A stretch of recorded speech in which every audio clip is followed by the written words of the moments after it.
903페이지쯤 있습니다.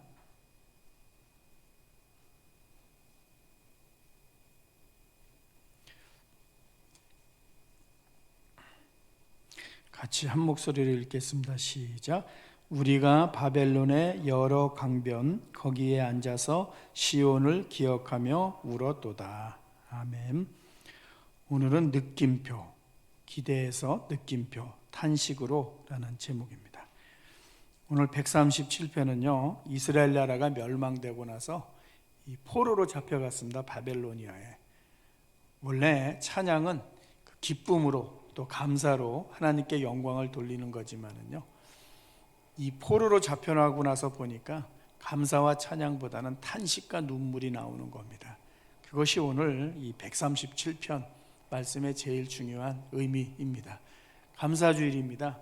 되게 이렇게 설교하는 것을 저도 많이 들었고 했습니다. 하나님이 이 땅을 창조하셨습니다. 우리가 죄인이었는데 예수 그리스도를 보내주셔서 우리의 죄를 용서해 주셨습니다. 지난 1년 동안 우리의 삶의 모습을 인도해 주셨기 때문에 우리는 늘 더 영원히 감사해야 됩니다. 10명의 문둥병자가 왔지만은 다 고침을 받았는데 한 명만이 돌아왔는데, 감사주일날 이 땅에 우리를 존재하게 하시고 또 영적으로 변화시켜 주시고 하늘을 인도해 주신 하나님 앞에 감사하는 시간이 되었으면 좋겠습니다 하는 설교가 저도 했던 설교고 제일 많이 들어왔던 설교의 내용입니다. 그런데 이런 거 있죠. 부모의 생일날이라든가 가정의 잔칫날 가지 못하는 사람도 있습니다. 왜? 그 삶이 너무나 힘들어 갖고서. 감사는 기쁨의 결과가 삶 속에 있는 것인데요, 삶을 돌아보면서 탄식과 위로가 필요한 사람들이 훨씬 더 많죠. 우리 모두가 그러한 시간을 보내고 있습니다. 그래서 고민했습니다. 감사주일날 뭘 설교해야 될까? 수없이 많은 감사에 대한 설교를 했는데 그럼에도 불구하고 감사해야 된다고 나누었는데, 데살로니가의 말씀을 가지고 항상 기뻐하고 늘 감사하고 범사에 감사하고 모든 상황을 뛰어넘는 감사를 해야 된다고 했는데 어떻게 할까? 오늘은 이러한 주제로 나누려고 합니다. 하나님은 우리의 탄식을 받아주시는 하나님이라고 하는 것이 더 이 시기에는 필요하지 않나 하는 겁니다. 거기에 초점을 맞추어서 말씀을 나누도록 하겠습니다. 두 가지입니다. 첫 번째는 물음표에서 느낌표입니다. 이것은 요셉을 할 때 제가 한번 제목으로 잡았던 그러한 제목인데, 지금 우리가 겪고 있는 이 시대에도 꼭 필요하지 않나 하는 생각을 갖습니다. 야구 경기는요 안타만 있는 게 아니죠. 2루타도 있고 3루타도 있고 홈런도 있죠. 홈런을 만들어 놨던 이유가 뭔가 하면은요, 한 방에 뒤집을 수 있는 거죠. 삶이. 우리 모두가 기대감이 있습니다. 권투 경기나 레슬링에도요 그러한 것이 있죠. 유도도 마찬가지죠. 점수를 많이 잃었다가도요 한 방에 역전할 수 있는 거죠. 인생이 역전되었으면 하는 바람은 모든 사람들이 가지고 살아가는 공통된 모습인 거죠. 성경을 읽을 때도 그러한 모습들이 없지 않습니다. 꼭 있습니다. 중요한 것은 그러한 것이 성경의 전부인 것처럼 가르치는 것이 문제지, 성경에도 그러한 모습들은 분명히 나와 있습니다. 그 대표적인 사람들이 바로 요셉이고 다윗이고 제자들입니다. 요셉은 종이었는데 총리가 됐죠. 그것보다 더 확실한 인생의 경험이 어디 있습니까? 1루타 갖고서는 삶이 바뀌지 않는 건데요, 종이 어느 날 총리가 되었죠. 말로 홈런이죠. 아니죠. 경기장 바깥으로 공이 나가버리는 홈런이었으니까 아마 어느 날 잠자리에 일어나서 요셉은 이러한 일이 어떻게 나에게 일어날 수 있는가 하는 생각을 가졌겠죠. 누구보다도 삶에 더 많은 상처를 가지고 살아갔던 사람이고 형들에 의해서 버림받았던 사람이라고 하는 것을 우리가 너무나 잘 알고 있죠. 극적이어도 그러한 것이 없죠. 극장골 중에서 최고의 극장골을 경험한 것이 요셉의 삶의 모습이었기 때문에 요셉은 아마 지나온 시간 돌아볼 때마다 어떻게 이러한 일이 일어날 수 있을까 하는 생각을 가졌을 겁니다. 거기서 끝난 게 아니죠. 평생 원수로 살아갈 것처럼 보였던 그 형들과도 22년 만에 화해하게 되죠. 거기서 끝난 게 아니라 아버지가 죽고 나서는요 남은 형제들의 보호자가 될 것이라고 이야기를 하면서 저들의 보호자로 살아가는 모습이 있습니다. 한 인간이 살아가면서요 제일 큰 상처가 있었는데 이렇게 삶이 바뀌어질 수 있는가 하는 것, 그 희망과 소망을요 우리는 요셉의 생애 속에서 발견하게 됩니다. 아브라함을 통해서 믿음을 보았지만은요 사실 요셉과 같은 삶의 모습처럼 우리의 삶의 모습이 바뀌었으면 하는 이 소망을 가지고 믿음을 가지고서도요 그러한 바람이 없었던 적이 우리 모두에게는 없죠. 다윗도 마찬가지죠. 양치기가 왕이 된 거죠. 그건 있을 수가 없는 거죠. 살아가면서 정상적인 삶에서는 불가능한 거죠. 양치기가 왕이 되기 위해서는 거쳐야 될 관문들이 얼마나 많이 있겠습니까? 그런데 어느 날 갑자기 왕이 되었죠. 기름 부음을 받은 것도 갑자기였죠. 정치적인 화근이 되었죠. 사울이 가만히 두질 않았습니다. 10년 이상을 도망다니는 삶을 살았죠. 사는 것과 죽는 것이 한 걸음밖에 안 된다고 했고, 이런 생각 많이 했을 겁니다. 기름 부음 받지 않았으면 삶이 더욱더 편했을 텐데 이렇게 고생하면서 살아야 되나 하는 생각을 가졌을 겁니다. 믿음의 사람이지만은요, 고난이 1년이 아니라 10년 이상 지속되면서요, 삶의 많은 분들을 포기하면서 살아가는 그러한 모습들이 다윗에게 분명히 있었을 겁니다. 그런데 그가 어느 날 왕이 되죠. 갑자기 왕이 됐습니다. 왕이 전쟁터에 나가서 죽었죠. 요나단도 죽고, 그리고 나서 왕이 되었습니다. 왕이 되었는데 반쪽짜리 왕이었죠. 조그만 땅덩어리였는데 이 주변의 근동에서 거들떠보지 않는 땅덩어리였는데 그것도 반쪽의 왕이 되었으니까, 야, 이게 하나님의 뜻인가 하는 생각을 가지면서 7년 이상을 또 고민 가운데 보내는 모습이 있습니다. 그리고 나서 전 이스라엘을 다시 다스리게 되죠. 역사 속에서 가장 훌륭했던 왕이 누군가 하면 이스라엘 사람들은 당연히 다윗을 꼽죠. 한 사람은 종이었는데 총리가 되고, 한 사람은 양치기 목동이었는데 왕이 되는, 그것은 인생에 있어서 대단한 거죠. 이것보다 더 확실한 변화가 어디 있겠습니까? 사랑하는 교우 여러분, 성경을 읽으시면서 오늘 이렇게 하나님의 축복 가운데 이 사람들이 총리가 되고 왕이 된 것처럼 우리의 삶에도 그러한 인도하심을 주실 줄 믿습니다 하면 우리 모두가 아멘하죠. 성경 전체의 내용은 아니죠. 극히 일부분의 사람들이 그러한 것을 경험을 하죠. 9명의 타자가 나오지만 모두가 말로 홈런 치는 것은 아니죠. 11명의 축구선수가 나오지만은요, 모두가 극장골을 넣는 것은 아니죠. 그 가운데 어쩌다 한 명이 그러한 일을 경험하면서 스포트라이트를 받게 되죠.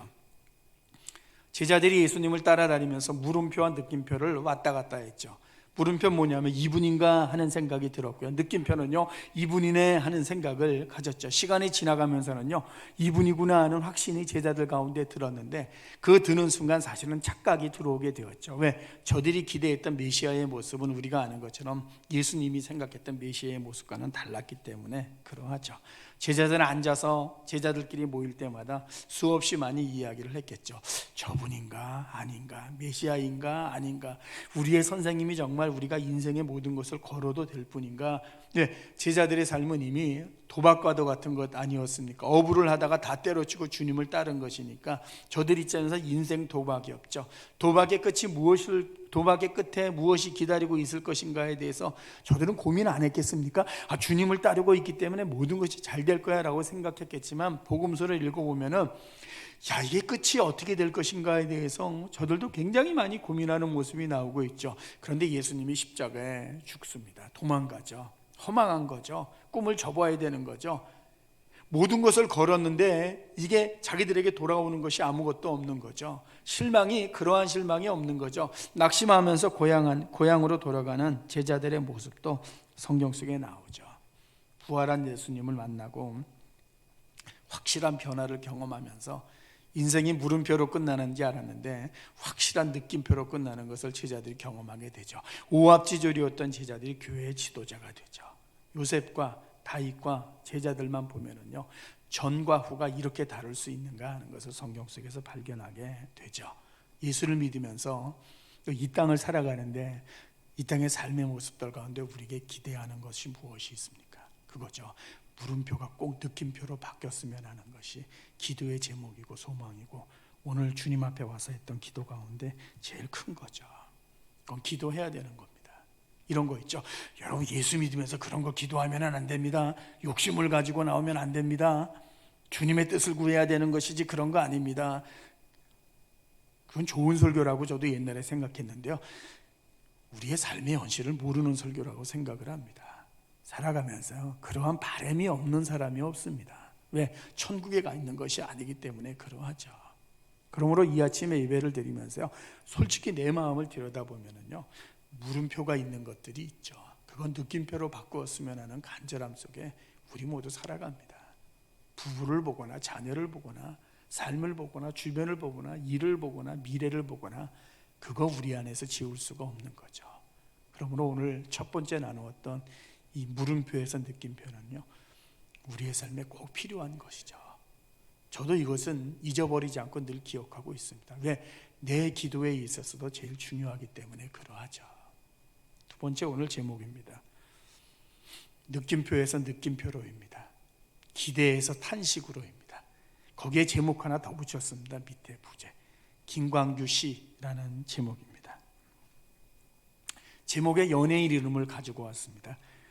몇 주 전에 TV를 보았는데요. 3명의 남자 연예인이 나왔습니다. 일본 연예인이 있습니다. 열심히 활동하면서 돈을 모았습니다. 그리고 집을 장만했습니다. 근데 집을 장만한 것이 한강변이었습니다.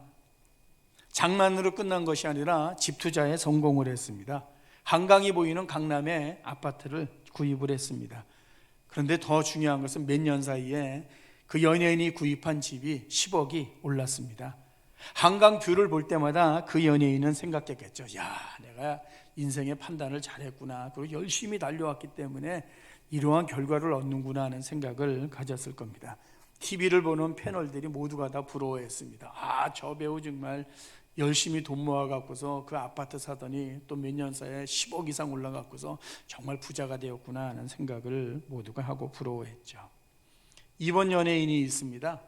결혼하기 전에 옥탑방에서 살았습니다. 근데 결혼하면서 그 연예인이 저 서울 북쪽 난가자동에 아파트를 장만을 했습니다. 몇 년 지나고 나서 구입한 아파트가 6억에서 7억 정도가 올랐습니다.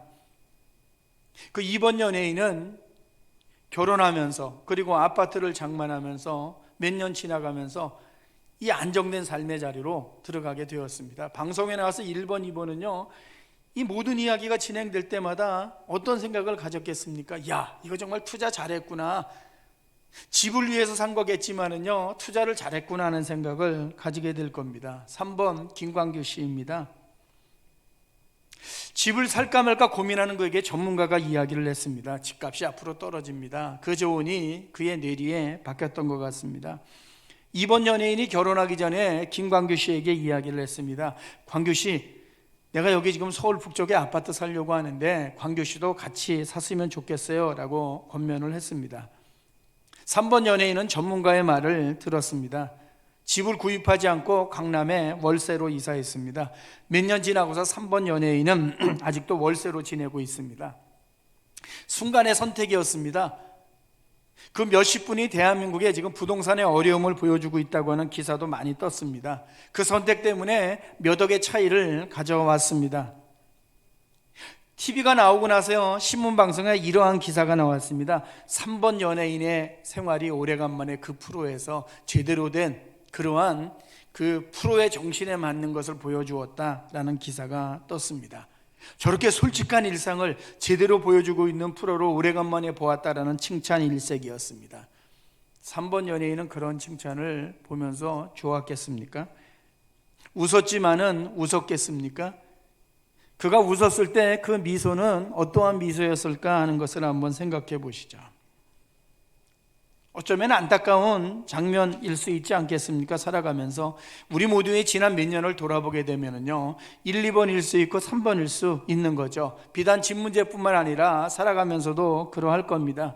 1, 2번 연예인은 집만 놓고 보면 그 삶이 와 하는 시간이었습니다. 미래를 모르고 시작했는데 어떻게 이러한 일이 있을 수가 있어 하는 생각을 분명히 가졌죠. 왜? 본인들이 알 리가 없는 거죠. 몇 년 지나고 나서 어떻게 될지. 3번 연예인은 집만 놓고 보면 느낌표에서 느낌표죠. 느낌표가 이어지는 좋은 모습이면 얼마나 좋겠습니까? 그런데 앞에 느낌표는 기대감이라면요 뒤에 느낌표는 탄식인 거죠. 웃고 싶었지만 그가 웃는 것은 분명히 실수였을 겁니다.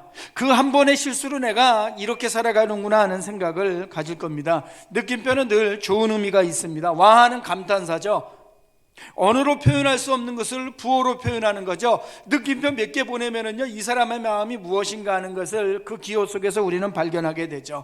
거기에는 흥분도 있고 성취도 있고 기쁨도 있고 물론 감사의 요소도 거기에 들어가 있죠. 내 마음을 무엇으로 표현할까 될 것인가 할 때 그 부호 하나에 표현되어 있죠. 주여 하고 두 팔을 벌리는데 주여 하는 이 억양에 따라서는요 이것이 기쁨과 또 감사의 모습으로 우리 모두에게 비춰질 수 있죠.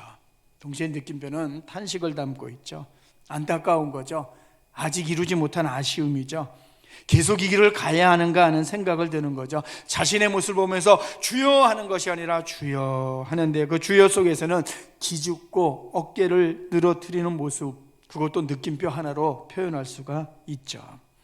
시간이 가면서, 시간이 가고 몇 년이 지나서 분명히 내 인생에도 이 감탄의 느낌표가 있을 거야 라고 생각을 했을 3번 연예인의 선택은 탄식의 느낌표가 되었죠. 이런 시간을 보내는 교우들은 누구인가?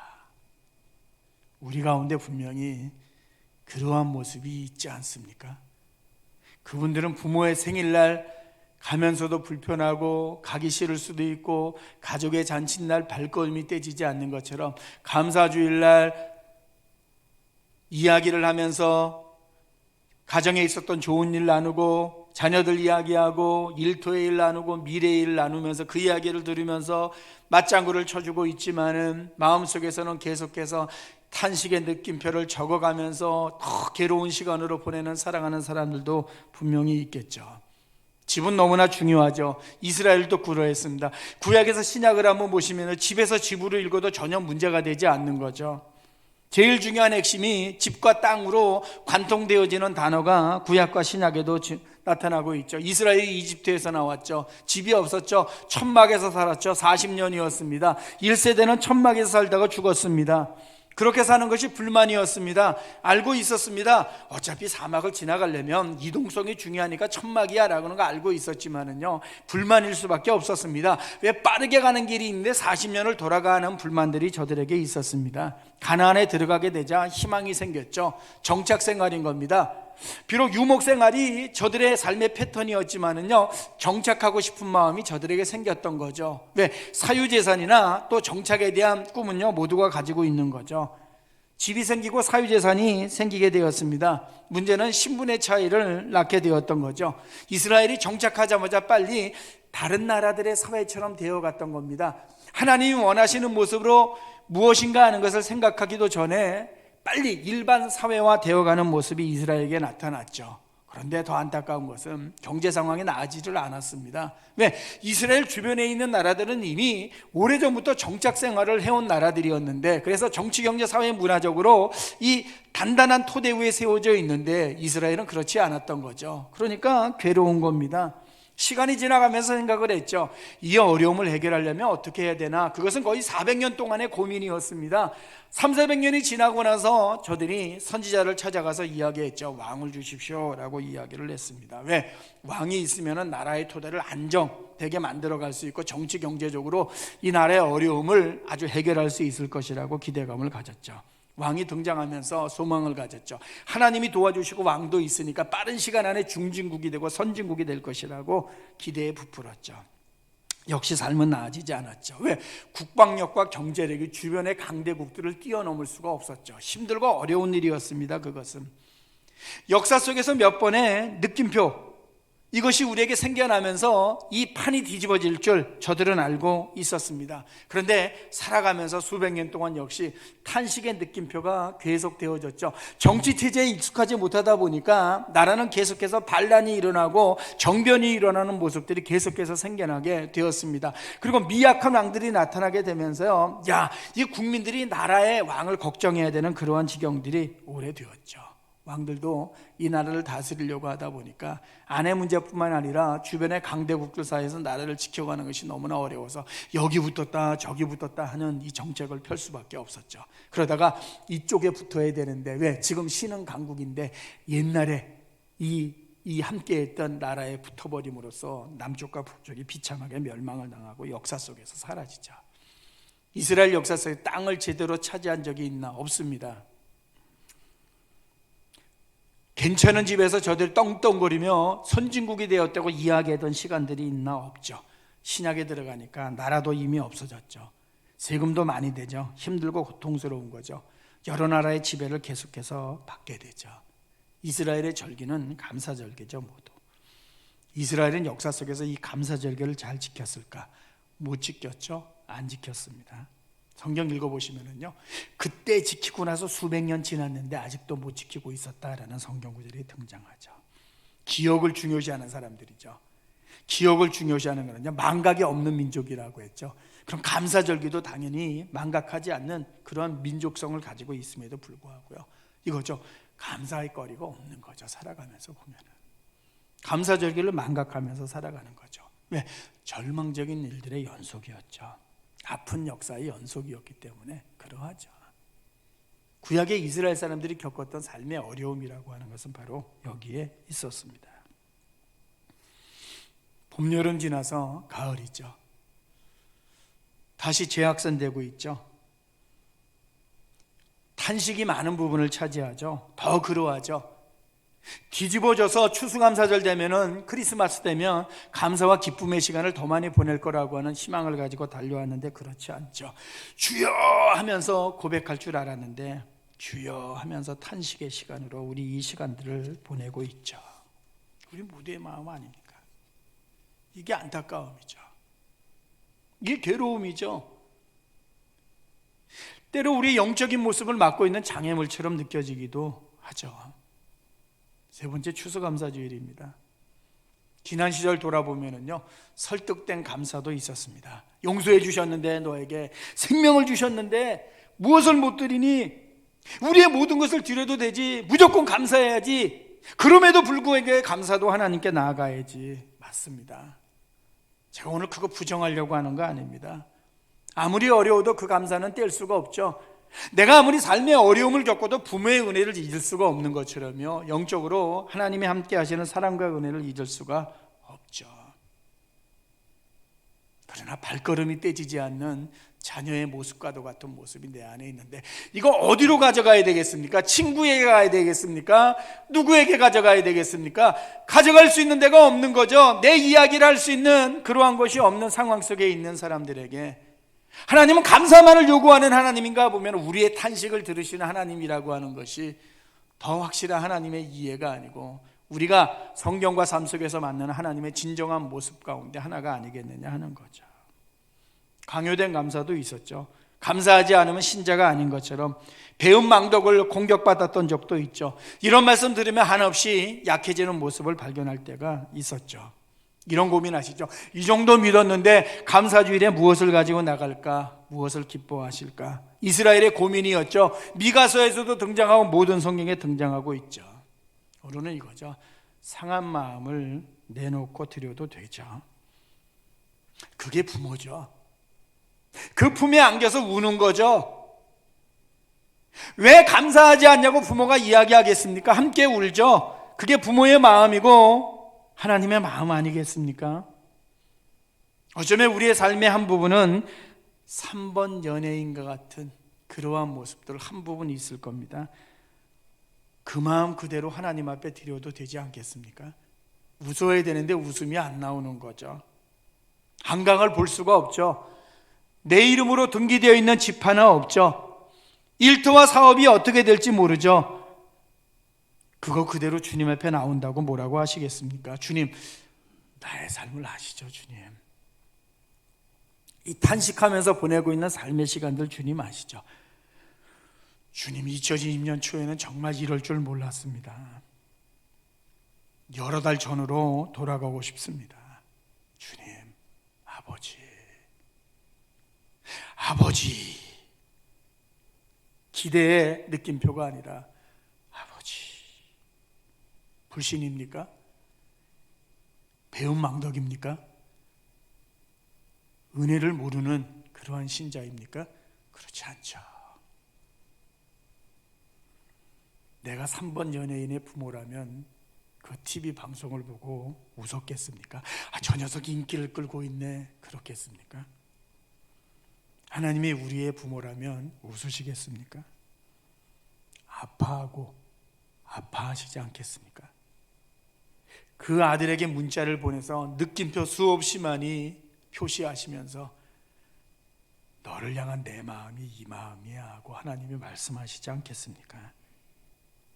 야, 너의 마음을 알지. 힘들었고 지금도 힘들지. TV로 그 모습 다 보았어. 사랑한다. 거기에 찍히는 부모의 느낌표는 무엇으로도 표현할 수 없는 거죠. 혹시 무엇이 없어도 주여, 아버지, 이 한마디에 우리 모두의 마음을 담는 그런 아침이 되었으면 좋겠습니다. 그러한 감사주일이 되기를 예수님 이름으로 축원합니다. 기도하겠습니다.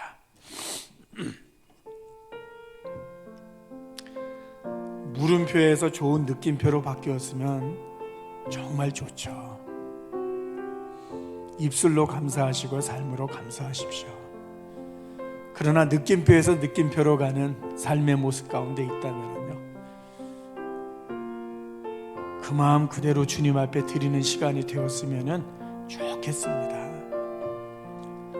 그게 우리의 부모고 우리가 믿는 하나님의 마음 아니겠습니까? 하나님이 우리에게 혹시 카톡이나 문자를 보내신다면 얼마나 많은 느낌표를 찍어서 보내주시겠습니까? 그게 아버지의 사랑이고 어머니의 사랑 아니겠습니까? 오늘 이 아침 그 마음으로 주님 앞에 나아가는 시간이 되면 좋겠습니다. 함께 기도하면서 나아갑니다. 좋은 결과 때문에 기뻐하는, 사랑하는 사람들도 있지만 그렇지 않은 삶의 모습 가운데에서 이 시간을 보내는 사랑하는 사람들 있습니다. 부모인 나는 어떤 전화를 할까, 어떤 문자를 보낼까, 어떠한 카톡을 보낼까, 거기에 담겨있는 물음표가 뭘까, 거기에 담겨있는 느낌표가 뭘까, 부모는 그 마음속에서 무엇을 이야기하고 싶을까. 오늘 주님 예배하는 우리에게 찾아와 주심으로 말미암아 우리의 마음에 하나님의 느낌표를 참 많이 찍어주시면서 아직도 그 사랑 안에 있음을 우리에게 꼭 확인시켜 주시기를 원하고, 이것이 아버지의 사랑이고 어머니의 사랑인 것을 다시 한번 발견하고 예배당 문을 나설 수 있도록 주님의 사람들 가운데 함께하여 주시옵소서.